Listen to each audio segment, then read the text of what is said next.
Magandang hapon, ngayon po araw ng Lunes, August 14, 2023. Update po muli sa lagay ng ating panahon.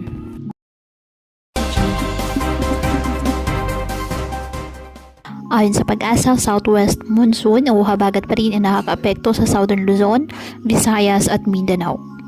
Sa kasalukuyan, wala pong binabantayan o namamataang sama ng panahon, low pressure area o bagyo sa loob po ng ating Philippine Area of Responsibility.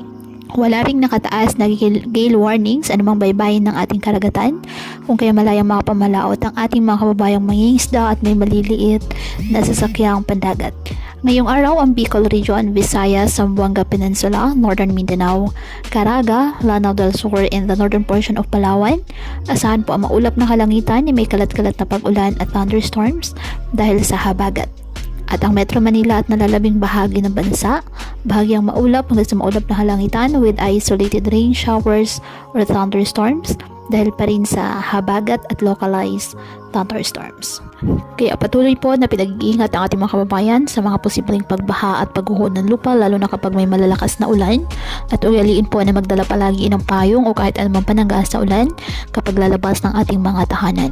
At yan po muna ang update sa lagay ng panahon ngayong araw. Muli patuloy po tayo na mag-ingat at palaging tandaan, God loves you. Stay safe and God bless po.